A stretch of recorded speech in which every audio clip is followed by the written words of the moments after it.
Hi, my name's Rob, and I paint wrestlers. Uh, when they asked me to do this, and with the theme of chaos, I was trying to think of how that really applies to what I do and what chaos is. And I started thinking about the mathematical chaos theory. And it's mostly too complex for me to even understand, but there's a bit in there that I liked that you may have nightmares from when you were in high school and having to deal with the function of pi, right? Like you get 3.14, blah, blah, blah, for what seems like infinity, and the numbers don't repeat or anything. But if you go long enough with it, eventually the theory is that it will repeat, that a pattern will emerge. And that's how I kind of look at chaos. It's a problem that is too big to really wrap your head around at the time, but you just need a different vantage point on it, and then all of a sudden you have a solution. It's not chaos, it's just something you haven't found a solution for yet. So from the time I was 7 years old and I got my first comic book, I knew I wanted to be a professional artist. And I chased that for a long time. Really wanted to be a comic book guy. And it was about 7 years ago that I'd had some success, had a book published here and there, but I had to have a day job to pay for my art career, and it seemed like that's how it was always going to be. And so about 7 years ago, I had that realization: I'm never going to be the guy that's going to be drawing Batman or the X-Men or whatever. And I didn't want to give up on my dream overall of just being a creative person. So I was trying to find a way to stand out. And I heard an artist in an interview that talked about the difference between commercial art and fine art. There's a difference, apparently. With commercial art, your client tells you what they want you to do, and then they pay you for it. Normally, they end up owning whatever you created afterwards. With fine art, you make what you want to, and then it's on you to sell it afterwards. And I thought that really sounded like an entrepreneur or like a businessman. And so I started thinking, well, maybe that's what I need to do different. I need to just stop thinking about within the art world and view it more as a business. So I read a lot of marketing books and wanted to find how I can stand out. Because at the time I was doing some gallery work, I was doing pin-up paintings and jazz paintings, but there were so many people that were there before me that had been doing it longer, that had built a bigger following than me. And I was reading a marketing book that had these 3 rules in it that I loved, which is to stand out, you need to be the first, you need to be the best, or you need to be completely different from what's already out there. Now, I'm also a pro wrestling fan. Didn't grow up on it. I had a single mom household with 1 TV, and I think Murder, She Wrote was on at the same time, so I didn't get to watch. But then my mom remarried, and my stepfather had been a fan here locally going in the 60s and 70s, and he was flipping through the channels, landed on wrestling, and it was like the clouds parted. I heard the angel choir. I was like, I get this. Ric Flair talked me into the building, and from 1998 to now, I've been a fan. So my wife and I were at WrestleMania, and 75,000 people were there. We paid $50, and we were 3 or 4 rows from the top of the stadium. And I was looking around and thinking, this is an audience, right? This is a lot of people that paid to travel to this event that are passionate about it. And I figured, with this many people, there has to be at least, say, 1,000 that also like art. And I started thinking, this is a way to stand out, right? There's no one doing fine art for pro wrestling. And it's the light bulb went off, and I'm like, no one's doing this. So I did a Kickstarter, and it's for a project I'm still working on, actually. This was 6 years ago. It's called the Champions Collection, and it's where I'm painting every world champion from all the companies going all the way back to 1905. It's a massive thing, but I'm still working on it. And that project in a month raised $20,000. I was right then able to quit my day job, get a studio, and I realized that wasn't enough, though. I needed to keep the momentum going on that. And also, I couldn't just rely on being online. I had a Twitter and Facebook, and I don't think Instagram was around yet, but I have it now. I wanted to find a way to get my work in front of people. So I would go to comic book conventions, I would go to wrestling events, and get my work seen by people right there in front of them. And over time, and it was actually at the museum that you saw in the video, I met a couple people from WWE. We stayed in touch. And over the course of that year, we would talk here and there, and I saw that they were coming to Kansas City for one of their shows, and I thought, this would be a great thing, not to promote myself and not to try to get their attention, but they do a lot of work with various charities, and we did a fundraiser together for the Make-A-Wish Foundation. I was able to fully adopt a kid's wish. He was able to go meet Darth Maul. It was cool. But it was a former announcer with WWE, Jim Ross, who was also an executive there, that reached out to senior management and said, we should do this with Rob, but also he's ready. We should work with him. And so I get a call from the head of corporate goods, corporate merchandise, whatever, that says that, hey, we had a department head meeting. We all pitched ideas on how we want to work with you, and they started laying things out for me. And they're, said, we want to work with you, and here's some things that we want to do with you. And it was kind of sounding more like it was going to be that commercial art agreement where they would dictate things to me. And they're going to watch this video and hate me. I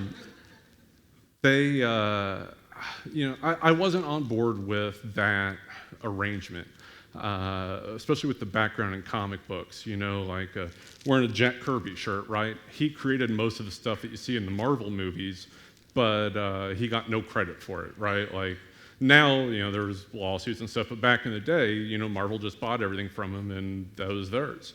And I didn't want that. That wasn't good for me. So I'd also learned that rich people, when you negotiate with them, they love to be told that they can't afford something.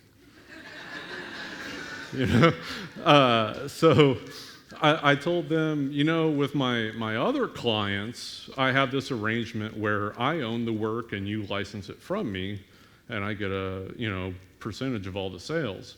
I mean, I don't know if you guys are big enough to afford that, but and of course they came right back like, yeah, we could handle that. So now I own all my work. They do not come to, yeah. Forbes actually did an article about it, said I have the best deal in the art world. But really, I want it to be an example for everyone else. I want to be the one that's paving the way instead of hopefully like companies seeing like, oh, we can't let that happen again. But it's mutually beneficial. They don't tell me what to do. There's no sketch approvals. There's no revisions. I do these paintings and then I present them to them and we figure out how we can merchandise it. Are we going to put it on t-shirts? Are we going to do prints? I have a weekly video series with them. The What You Saw at the beginning was an episode of that. We look at all the ways that we can use the artwork after the fact. Again, it's that entrepreneur thing. And because of that, I've been with WWE for 5 years now. And I will go and paint live at WrestleMania for them. This one was the first one I did for them. It was at their 30th WrestleMania, so it's big events from, like big moments from all the previous WrestleManias. And I started meeting their corporate partners, the other licensees, and those companies started paying attention to me. So now we've got like 2K, the video game company. We've got Topps and Mattel this year. The Mattel thing was tremendous because I have that arrangement with WWE that I own everything. So now that sets the precedent for when I work with these other companies. And we have the same thing where it'll be either a license or it'll be a percentage of the sales, whatever is the best, as long as it ends with me owning my work. Because there was recently an Art of He-Man book, right? And it had all the paintings and stuff. But all of them were by the same artist, a guy named Earl Norem. It's not called the Art of Earl Norem, it's called the Art of He-Man, and I doubt his estate gets anything from that. I didn't want that. So when I negotiated with Mattel for these action figures, each figure comes with like a piece of a painting, and if you get all of them in the line, you can build the painting out. It's cool. But you'll notice there on the front of every action figure it has my name. That is the best-selling action figure line in the world. You can walk into any like Walmart or Target, anywhere in the world, you'll see my name. It's tremendous. And then also with 2K, with the special edition of their video game, they included my artwork in there. Topps has an app where we're doing the artwork. And just continuing to build it and continue to build awareness of what I do. And it's not just for my ego, it's not for me to line my pockets. The more visible I am, the more people that have a connection with my artwork brings more value to my partners as well. WWE will say, yeah, let's put Rob's art on this thing because it has a following. The other companies are saying that as well now, and that it just feeds itself, and it's beneficial to everyone. So those are all the parts of how I'm great. So after all this, I wanted to give you guys an example of like a chaos situation that I deal with, where I had a problem that seemed too big, but with proper planning and preparation for everything, we were able to make it through. It's a 2-week nightmare that I had, is it last year? Last year. So WWE was here in Kansas City on a Monday for their show Raw. I do that. I'll go in the back. I work with the talent and the staff there. It's a lot of good FaceTime, but also we'll get the wrestlers to like sign my prints, and we can sell those for a premium. It's a good job, Perk. And so I did that. The next day, they were in Des Moines for another show. So I drive up to Des Moines, do that show. Wednesday, I drive back home. There was a detour that took me out for like an hour. That was great. But then when I got back, I had to finish editing one of my Canvas to Canvas videos for WWE. They came up with that name, not me. I then also had to rough out 2 paintings. One of them I had to take right to FedEx to ship to Las Vegas, to be continued on that. And the other one I was leaving at the studio. So then Thursday, Planet Comic-Con was here in Kansas City. And so I went and set up there. It was the day before the show. And then WWE had another event in Independence that night. So I went out there to work with that group of talent and came home and like promptly fell asleep. Because then Friday morning I had to go to Planet Comic-Con where I was painting live. I was doing the Shawn Michaels and Undertaker one here on your left. And I had to get that done by Sunday So not only am I painting there, I'm also selling, I'm talking to people, catching up with everyone. We're also filming the progress of that for a future video. And I had to get it done by Sunday because I was flying out to Vegas that night. So we rush home, take a picture of the painting. I grabbed the other painting that I'd started on, put it into the 4Runner because we had to tear it down from Planet Comic-Con, drive that down to my parents' house and park it in their garage because I live in the River Market and there's no way I'm leaving that out for a week. And then my wife thankfully grabbed me a beer and I drank it on the way up to the airport and got to Vegas by about midnight. Luckily, Vegas goes all night, so I was able to sit down at the bar and drink another beer when I got there.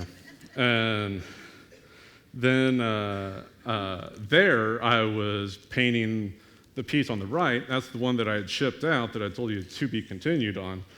I had to get that one done by that Wednesday for a charity auction. The show that I was doing in Las Vegas is with a group called the Cauliflower Alley, CAC, I can't remember the C at the moment, Club, there you go. And they help out wrestlers that have fallen on hard times later in their life. And the money that I was raising from auctioning this off went to that fund. So again, I had to get that done by the time we do the banquet to auction it off. So I luckily do finish it. I photograph it immediately. Also, during that time, I had to finish editing the video that I had shot at Planet Comic-Con, submit it to WWE. Then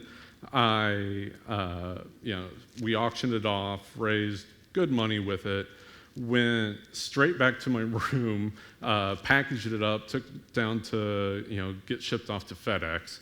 Then went to sleep for a little bit because I had to wake up at 3 a.m. to catch my flight to Minneapolis. And that's why we had everything in the 4Runner packaged up at my parents' house, because my wife, meanwhile, on that Thursday drove from Kansas City up to Minneapolis so that we could do a show there. And where I would be live painting again, working on this one. And luckily, this one, because I had been working on the other things, I didn't have to get this one done by the end of that show because I was just dead on my feet by this point. There was one night there where we were able to get together with friends and drink a beer. What? And drink another beer.